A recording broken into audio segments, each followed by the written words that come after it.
Assalamualaikum warahmatullahi wabarakatuh. Bismillahirrahmanirrahim. Alhamdulillahilladzi lam yattakhidh waladan wa lam yakul lahu syarikan fil mulk wa lam yakul lahu waliyyun minadh-dhulli wa kabbirhu takbira.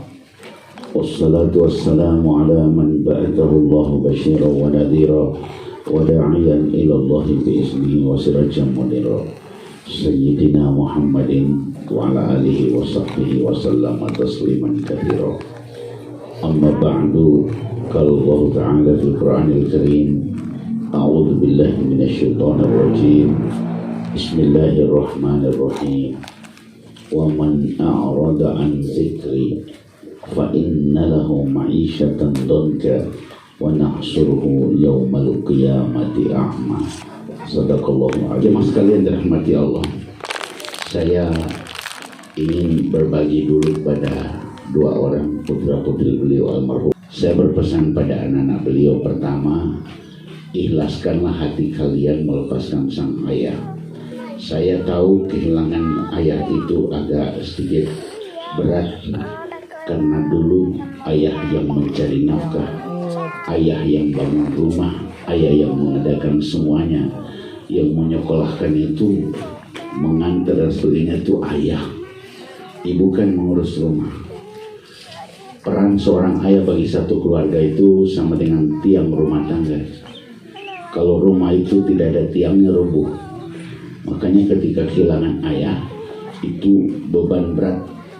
Siti Fatimah ketika kehilangan ibunya itu dia masih kecil, tapi ketika kehilangan ayah dia sudah dewasa. Dia terpukul, Siti Fatimah, kehilangan Rasulullah. Karena itu Bapak dan Ibu sekalian, saya pesan pada anak-anak beliau, perbanyak mengucap inna lillahi wa inna ilaihi rajiun. Ketika kalian melihat sarung yang sering dipakainya sholat, piring tempat makannya, bantal tempat kulitnya, sendal yang selalu dikenakannya, rasa sedih muncul. Saat itu tarik nafas dalam-dalam, baru pelan-pelan lepaskan inna lillahi wa inna ilaihi rajiun. Moti-moti itu mau untuk kenangan di almarhum itu, ucapkan kalimat itu. Kata Rasulullah, siapa saja yang mengucap kalimat itu ketika kesedihan datang, diberikan oleh Allah pahala seperti baru hari itu dia ditimpa musibah. Contoh, ini cuma contoh saja. Almarhum sudah 10 tahun lalu meninggal. Pada saat dia meninggal 10 tahun yang lalu, anaknya mengucapkan inna lillahi wa inna ilaihi rajiun. Tiba-tiba 10 tahun sudah berlalu, anaknya ketemu dengan saya, Pak Manteka, teman di Papa Ati. Mau untuk Pak Manteka, dia mau elali Papa. 10 tahun yang lalu ini bapaknya sudah meninggal. Pada saat dia sedih melihat temannya dari bapaknya, dia ucap lagi inna lillahi wa inna ilaihi rajiun. Kata Rasulullah, seperti baru hari itu bapaknya meninggal. Pahala yang dulu pernah diberikan Allah 10 tahun yang lalu, diberikan Allah lagi pada saat yang sama. Jadi bukti pahala lota sabari, dia tanpa luto, tidak pernah putus, tidak pernah berhenti. La maqtu'ati wa la mamnu'a, tidak pernah putus dan tidak pernah berhenti. Itu pahala bagi orang sabar. Dan itu Allah nyatakan dalam Al-Quran, innama yuwaffas sabirun ajrahum bighairi hisab. Sesungguhnya kami akan membalas kepada orang-orang sabar dengan pahala tanpa batas. Tanpa batas itu tidak terhitung, tidak terbatas. Sehingga itu pesan saya sama adik-adik, anak-anakku, adik-adikku, teman-temanku, kalau satu saat kalian ditimpa musibah yang sama, cepat-cepat ucapkan inna lillahi wa inna ilaihi. Itu yang duluan, jangan dulu ada kata-kata lain.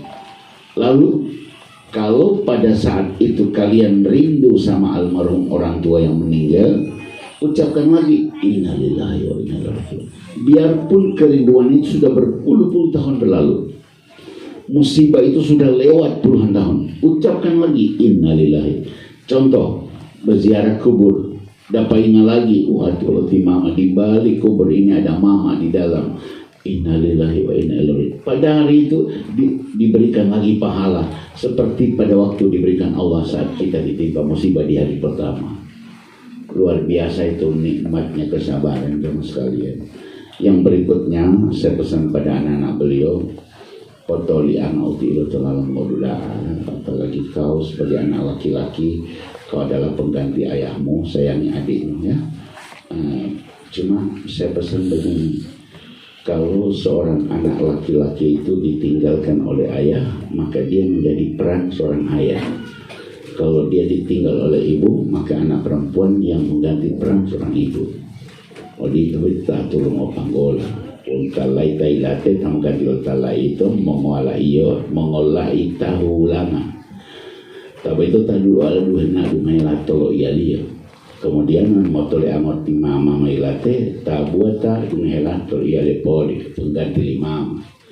Kenapa begitu? Sebab peran ayah dan ibu itu berpindah ke tangan orang yang lebih tua atau ke tangan yang sejenis dengan dia. Kalau misalnya anak laki-laki punya adik perempuan, saat adiknya menikah, dia akan jadi wali. Peran ayah pindah sama dia. Kemudian kalau anak laki-laki menikah, lalu minta diurus, maka adik perempuannya yang urus. Karena itu urusan perempuan. Nah, seperti itulah saling meringankan beban. Kemudian pesan pada kedua anak beliau, kalau ada harta yang mau dibagi, bagilah secara adil ya. Memang bagian anak laki-laki 2 kali bagian anak perempuan. Yusikumullahu fi auladikum lidzakari mithlu hadzil unsayaini. Kami wasiatkan kepada kalian bapak-bapak, ibu-ibu, terhadap anak-anak kalian bahwa bagian anak laki-laki 2 kali bagian anak perempuan.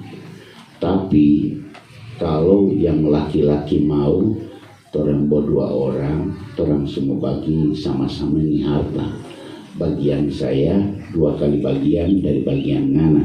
Tapi karena Ngana juga di bapak pe anak, di mama pe anak, aku bagi sama orang jo. Terbagi 2 sama, itu boleh. Karena apa? Hukum musyawarah itu hukum tertinggi.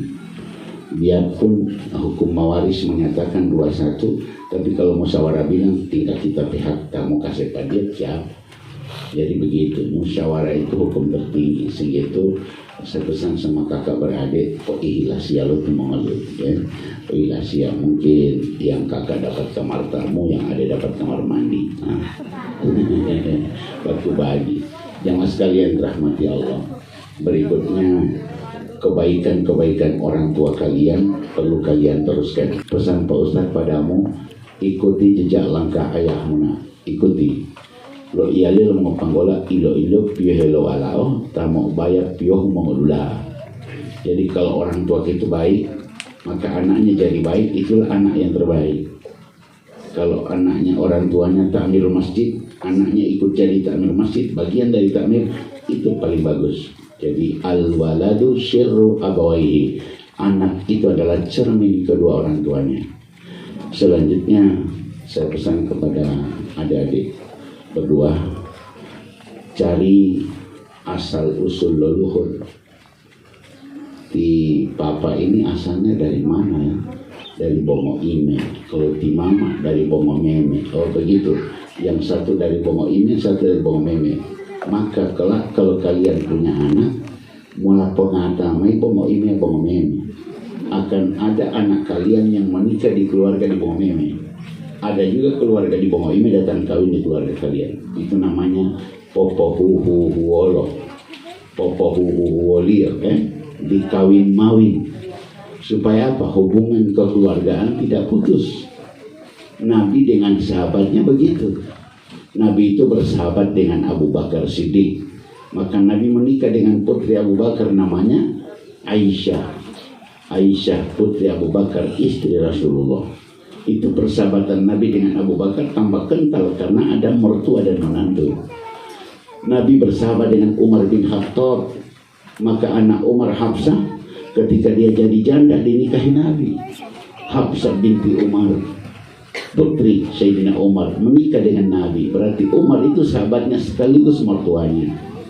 Utsman bin Affan sahabat Nabi, Utsman dinikahkan dengan Ummu Kalsum. Ummu Kalsum meninggal, dikawinkan lagi dengan Ruqayyah. Jadi seperti itu.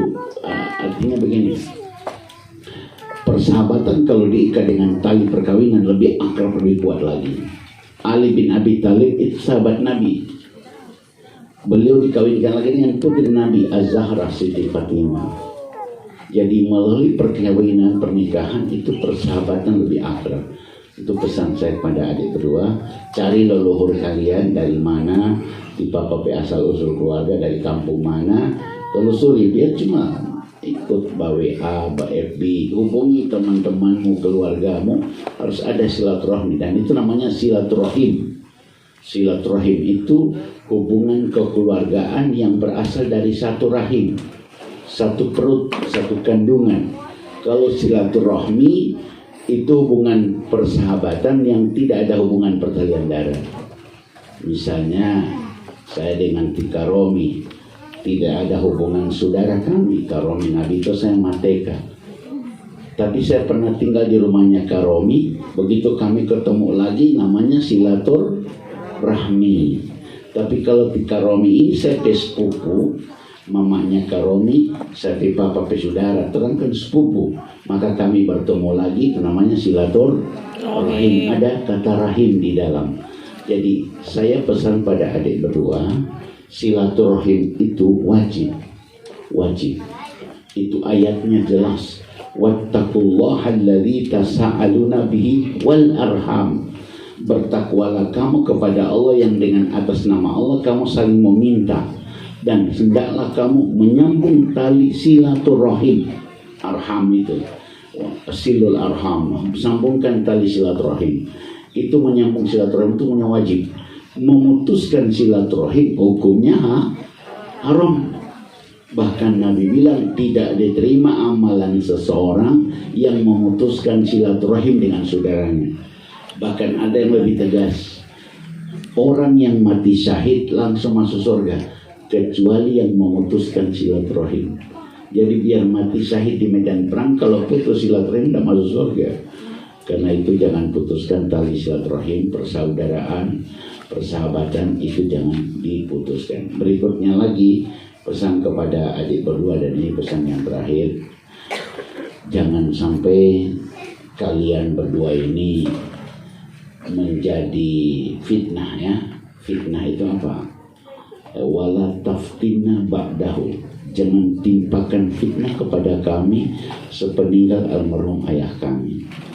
Fitnah itu begini, ada anak yang karena berebutan harta, yang tadinya saling menyayangi, saling mencintai, tiba-tiba jadi saling membenci. Itu fitnah. Fitnah dibalik musibah. Ada namanya hikmah di balik musibah, tapi ada juga fitnah di balik musibah. Itu doa Nabi yang kedua itu pada takbir keempat. Jadi takbir pertama sholat jenazah kan baca Al-Fatihah, takbir kedua baca sholawat Nabi, takbir ketiga baca doa buat si mayit, takbir keempat itu baca doa tiga doa.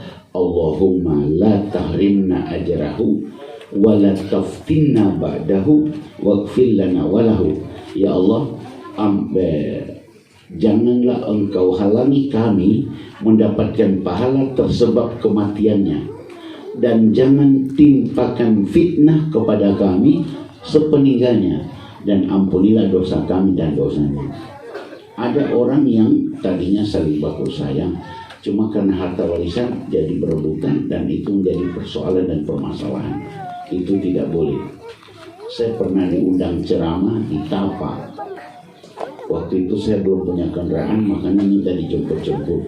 Waktu di Lompetile lo oto mikrolet angkutan kota beti warna biru. Nah, pertama ada di rumah total pamal patalo ceramah mal kompleks pasar Kamis Maluku. Madile kiteme mati ya. Begitu dia antar lewat Tanggida aja loh. Tanggida itu kan model rumah Tanggida aja tuh. Iya, Tanggulit Tanggida. Jadi model. Pada waktu itu saya lihat insopir ini menangis. Yo tidak. Dan saya tanya, Pak, Tipa sayang sekali almarhumah ini yang meninggal ya. Tapi demi almarhumah ini bukan orang tua saya Ustaz. Tapi Tipa sayang sekali. Tipa ada menangis sampai sekarang. Saya menangis Ustaz bukan karena mertua saya meninggal. Saya menangis karena ceramah Ustaz.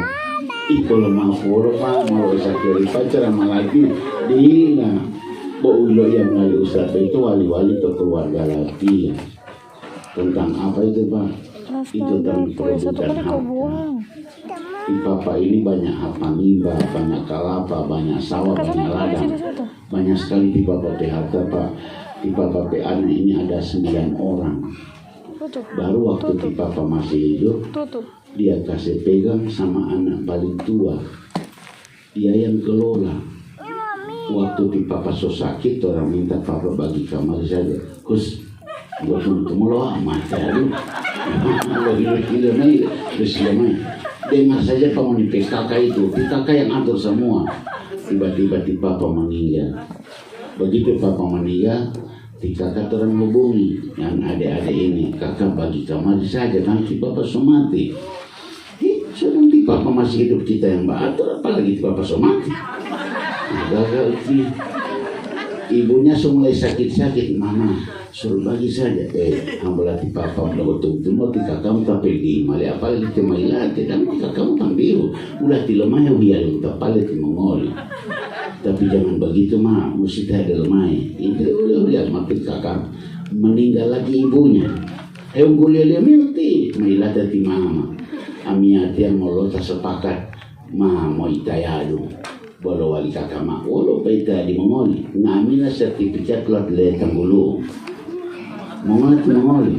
Ulah di lemah yang dia umota. Akhirnya lama-lama untuk ngokoli, bolos setengah koli pada bol 10 liter, 20 liter di dulu saat. Di dulu yang dia amiati ya. Dulu memang pangimam mapilot tali dia batang bong mapilot tali, hutang mapilot tali. Amiati jauh dia Ustaz. Jadi amiati lo lapor do polisi. Itu orang lapor ini yang kakak. Polisi bilang ke kejaksaan saja. Begitu kejaksaan kami datang, kejaksaan bilang ke pengadilan saja. Begitu di sidang, kasih biar saja. Astaga. Jadi amiati jawa tapolol Ustaz. Itu mau yung alati Ustaz. Apa tama emosi dia memuncak. Hilulia dia stilo oto mahina dua. O di po duali, ya Allah, kau tidak jalan tu. Panjangkan umur ni kakak. Wah, Papa bilang mai keadilanmu ya Allah. Tidak auto hidup ni, Bapak. Kalau po duali kita menjauh listir. Mama dah bertang tidak itu ya rumah. Kalau itu, ini Bapak semua. Saya ingat betul kisah itu karena saya lihat mau dua kita mau. Adik mendoakan celaka kakaknya. Itu gara-gara apa? Harta. Makanya pesan saya yang punya harta bagi. Penbong Mupulingo. Ya. Kalau Pak Mata udah Mupulingo, saya tadi motor. Ada 3 di harta itu Bapak dan Ibu kalau terkumpul satu dinikmati oleh yang satu, yang lain cuma dikasih-kasih, dia akan tetap tidak berkembang harta itu. Contoh, harta 100 juta, basudara 4 orang, kedua 25 juta. 25 juta itu kalau dikasih sama anak-anaknya, itu anak-anak akan pikirkan, bukti tiru lah di rumah tapu, citaran jaga ini, jam bafu bawa anak itu udah boros-boros. Orang bikin modal ini, nah itu bikin modal, yang satu juga begitu. Akhirnya modalnya jadi 4 modal. Kalau dia cuma satu, dinikmati oleh 4 orang, bekakan tawali-wali berarti hasilnya minimal. Sehingga itu berbagi harta warisan itu bagus sekali. Dan itu Bapak dan Ibu diajarkan oleh agama kita. Dalam Al-Quran ketika suami istri meninggal, salah satu meninggal, maka yang satunya jadi ahli waris. Dia menjadi zawil furud, anak-anaknya jadi asobah. Karena ahli waris utama harta adalah anak-anak. Waris utama harta adalah anak, bukan istri, bukan suami. Nah, kalau anak-anak sudah diberi hak-hak mereka, terlepaslah hak orang tua itu, kewajiban orang tua dan selesai, dan itu akan berkembang sehingga itu harta warisan kalau sudah diberikan kepada yang berhak, dia akan dikelola itu dan dia akan berkembang luar biasa.